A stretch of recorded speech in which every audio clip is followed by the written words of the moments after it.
We call it Kool-Aid. Well, I just think guys are, expecting the challenge. We hear about all week. You hear about, how bad we were, how South Carolina's gonna do this and how they're gonna do that. Guys just took it to heart. We were all throughout practice, Tuesday, Wednesday, Thursday, and meetings. We're sharp as we ever been. It carried over to the game, and I think that's what a lot of people don't realize. We practiced it day in, day out, and it showed up Saturday. What's this Kool-Aid if Jason wants some? It gives us a chance to showcase our abilities. We're gonna, it's gonna be everything that we want. This is what you come to Auburn for as a DB. To guard the best, and I think they have the best group of set of receivers. In this league. It's definitely gonna be a challenger for us as a secondary. But we ain't backing away from no challenge. We're going to go in Arkansas with full confidence. They're going to expect to win. We're going to expect to win. It's going to be a game to watch. ESPN primetime. There were a lot of great things. Was really proud of how our guys kind of embraced the moment and on the road in a hostile environment against a very good football team, and kind of gutted it out. And was proud of that. And at the same time, like I said last night, there's several things that we got to get better at. And so the goal each week doesn't change. The goal is each day, each week is to improve, and we've got to improve quickly. How long did it take you to start thinking about passes flying all over the place from Arkansas? I was last night on the bus ride leaving the stadium from Columbia. I saw where the kid had thrown for 510 yards, and that certainly got our attention. Yeah. We're focused on the defense. I don't watch any film on anybody else's offense, so I could really care less what he thinks he could do or what he's done in the past. I don't really care.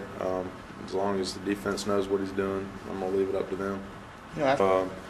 He's a guy that can do a lot of different stuff. So a lot of plays he's blocking, especially with how much we're running the ball. He's blocking, and then you slip him out on a route, and I guess the defense kind of can easily kind of forget about him. As hard as that may be to believe, but I mean, we feel like he's a guy that he's going to make a play on the ball and give us a good shot at catching it and getting the end zone. When you look at what you got to give up for what it's worth, it's not even close at all. So I'll take that every time if I have to. My heart got going on that one Nico down. That one, I swore I hit that sucker too far, and I thought it was going to be another touchback. And it just came off my foot a little too good, and I was just hoping that sucker would come down. And sure enough, it did.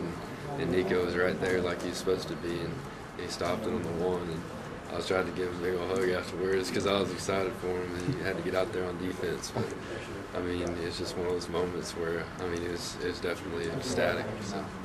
This is the kind of game of defense and dreams about. That they're going to come in throwing the ball a lot, so it's going to be a lot of opportunity for us to rush the passer and make plays. So I believe it's going to be up to us to help the secondary out a lot. Like basically, when someone tells me I can't do something, it just motivates me more. I think that's any man. Someone tells you can't do something, you would love to prove them wrong, And that's the kind of approach we've taken. You can't help but hear some of the hoopla out there and all that. I mean, you ignore it and don't feed into it and believe it because you know what you're capable of, you know what you're working for. But at the same time, you work hard to prove them wrong, and shut them up. I give y'all all the permission to just quote me however you want. You know what I'm going to say. You ever seen RoboCop? Back in the day. It's been a while. 4 stars? 5? 3? I'd probably give it a 2. That's just